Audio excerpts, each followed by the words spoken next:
Morning all.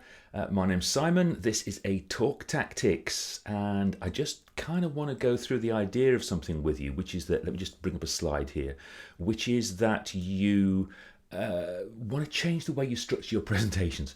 So would you agree with me that presentations have a start and they have an end?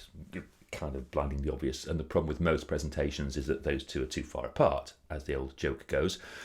But let me just talk you through the possibility of how I think you normally structure your presentations. You start with why it's important, why they should listen to you, why you're going to do what you do, and then you tell them how you've done the research or how you found out what you found out, or you get the idea. You talk about data and processes and all of that kind of jazz, and then in the end you tell them what the conclusions are. And that makes perfect sense, because that's the chronology of how you went through the process of creating your presentation.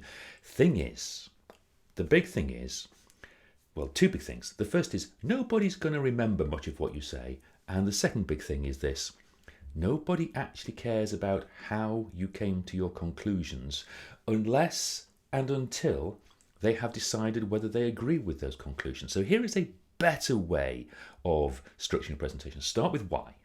Okay, I'm to quote another Simon Sinek thing. Start with why. Tell them why it's important, but importantly, tell them why they should listen. And we'll talk about that at another time. But here's the big change I want you to make. Do the shortest possible how you can get away with.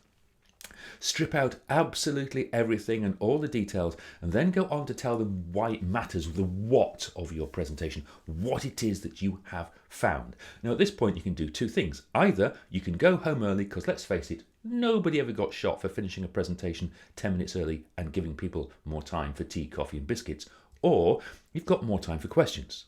Now, the thing about questions is that people tend to get freaked out by them, but I put it to you, they are a cause for celebration, because nobody asks questions unless they care. Or they're bastards, of course, I suppose. The thing is, those presentations might well double back to the how did you do that, Simon? But don't take that as an indication that the presentation structure is wrong. No. Take that as an indication that that's a success, because people are now interested in the how did you do it. Is that making sense?